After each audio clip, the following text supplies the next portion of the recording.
Hi, Stephen. Thanks for joining us from a very snowy Washington, D.C. Hello. Hi there. So for everyone who's well, you're not going to be live now because unfortunately the tech let me down. So for those of you who are watching this recording, let me introduce Stephen Rader from Form is Everything. So Stephen and I have studied together as health coaches over the past few years, but we're also working together on different projects. Stephen, really appreciate your offering to share your knowledge and your training and tips for body strength and calisthenics with the Primal Sandbox group over February. Obviously, we've had this discussion a few times, but we are people of a certain age. And we've discussed before that as we get older, we lose strength and tone and muscle mass, which unfortunately can potentially lead to broken bones, falls, and lack of general fitness. So I know you've got a YouTube channel, you've got a book out, and you're very active on Facebook and Instagram with your videos, but you're very much an inspiration to younger men and women who look at how you can train, how you can look and how you can feel as we do get older. So are you okay if I just jump in with some questions? Absolutely, yeah. Great, go right ahead. Great. So what got you into this in the first place? Well, I guess the shortened version of the long story would be that I was a skinny teenager who was interested in sports and wanted to get stronger. And back in the 80s, we lifted weights. You know, we looked at people like Arnold Schwarzenegger as our model for muscle building. And that's what I did for quite a while. Never really lost the interest, although I stopped doing it for various life reasons like graduate school and things like that. And then when I got into my 30s, maybe mid 30s, late 30s, I noticed, I'm not nearly as strong as I used to be, and I'm way a little bit more than I used to, and things are not in the same place that they used to be, and that sort of thing. And so I tried at that point what I understood to be the best way to get back into shape, which is to start running, and quickly found it to be not my cup of tea. It turned out to be something that you and I both understand to be chronic cardio. And that is, I was trying to exercise away the extra weight just by burning calories through running. And not only did it not work, it made me feel relatively bad and get injured. Sure. So I finally said, well, my original interest was in strength training, and let's go back to that. But I'm older now, married, have kids. I don't want to go to a gym. I don't have time to go to a gym. I have a demanding job. I have a long commute. So what could I do? And that's how I found my way to calisthenics. And luckily at the time, which this was probably 10 years ago, it was really just starting to become popular. And so there was a lot of material, a lot of information available for free on the web. And it became very exciting for me to see that people around the world were doing this. But the biggest excitement for me was it was a equipment poor. In other words, equipment is not needed. Gym memberships are not needed. Special clothing is not necessarily important. You can really do it now. At this moment, you could stand up and start doing this exercise form that's been around for thousands of years. But more importantly for me, I was able to quickly see that you can build just as much strength, and more importantly, functional strength, rather than muscle size per se, but just functional body strength with this method versus buying a lot of equipment or going to a gym and paying a personal trainer to show you how to do things that people our age may not be well advised to do, because we may end up getting injured in the process. So It just turned out to be the perfect thing for me. And the fact that you can just go outside and do it at a moment's notice makes as you do in any weathers, don't you? Pretty much, yeah.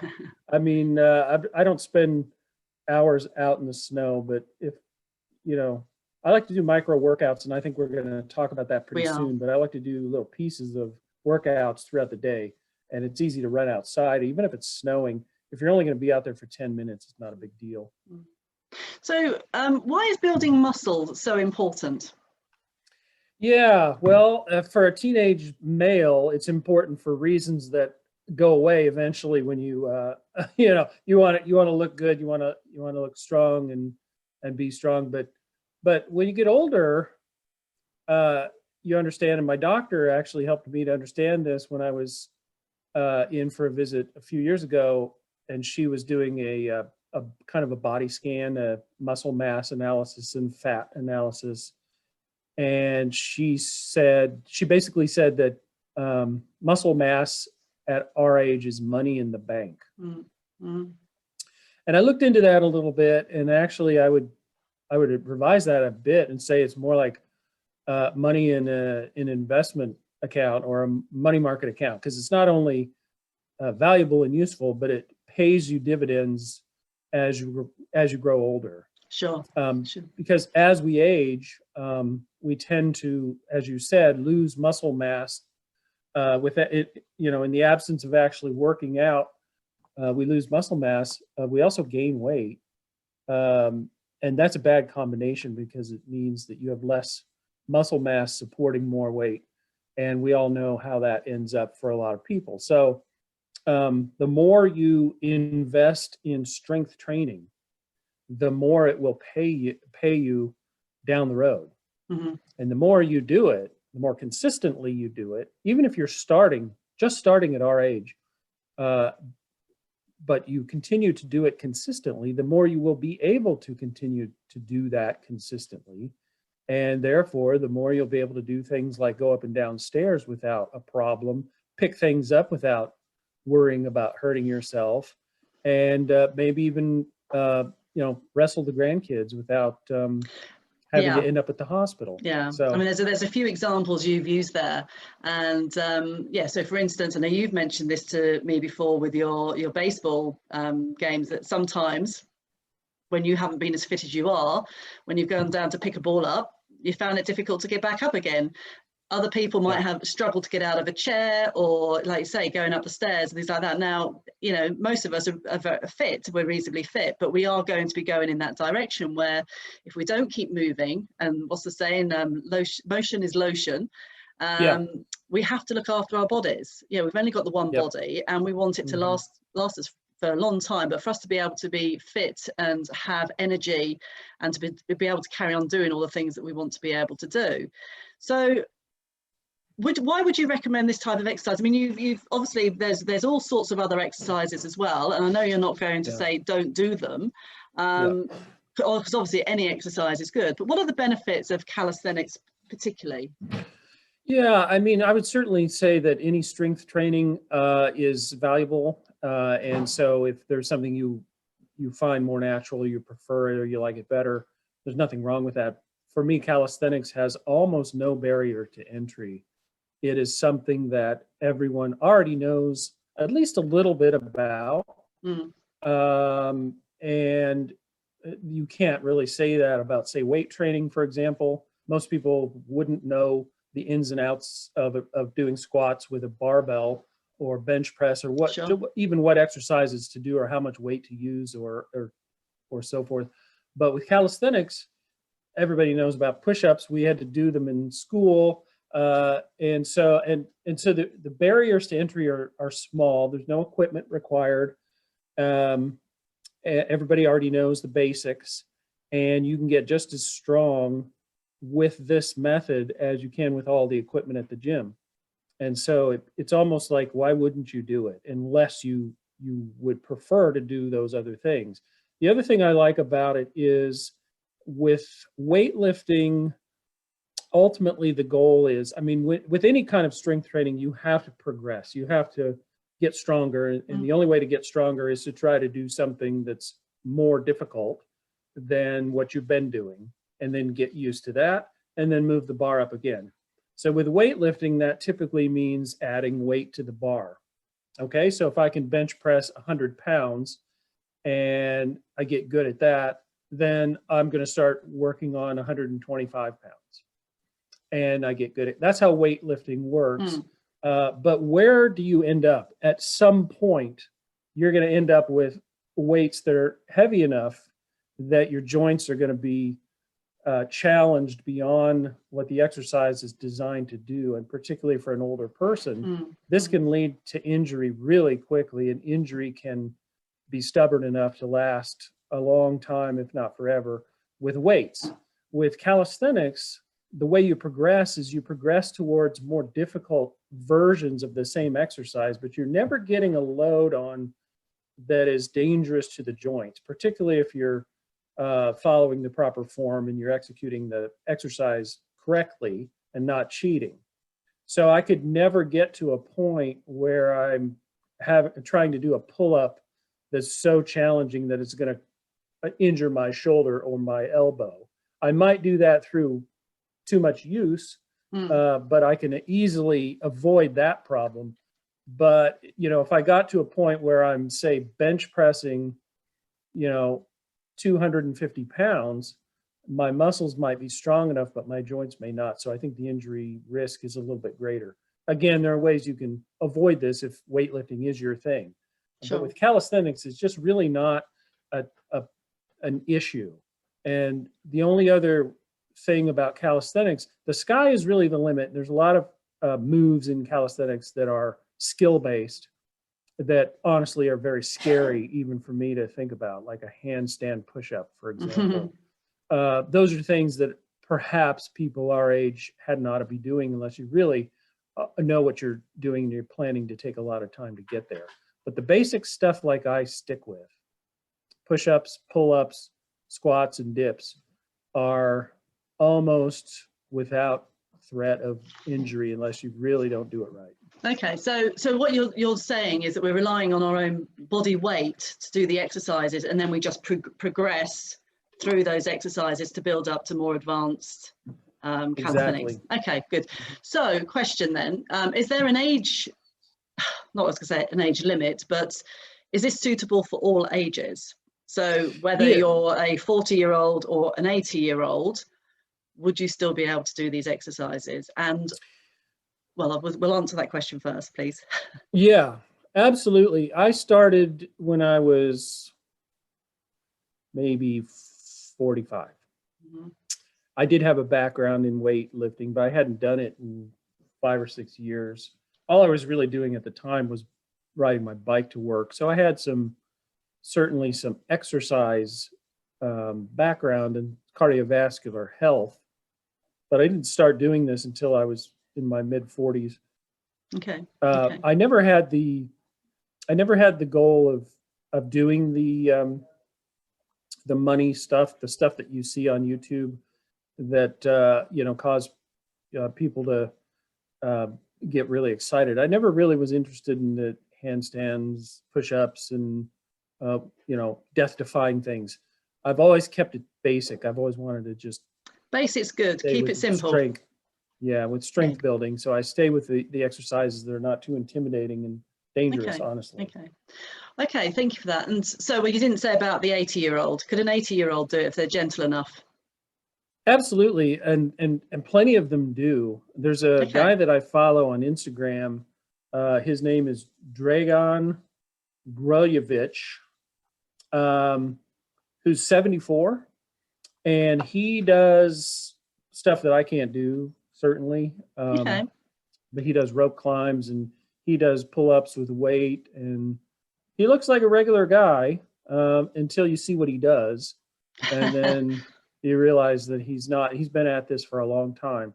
Cool. You don't want to jump right into it. As a 70 or an 80-year-old, you don't want to say, well, my goal for the end of the year is to be able to do 100 push-ups in a row. I mean, obviously, I wouldn't set that goal for myself either, but to just get in there and start doing it and learn the movement and master the movement and progress in some way is something anybody can do. Good.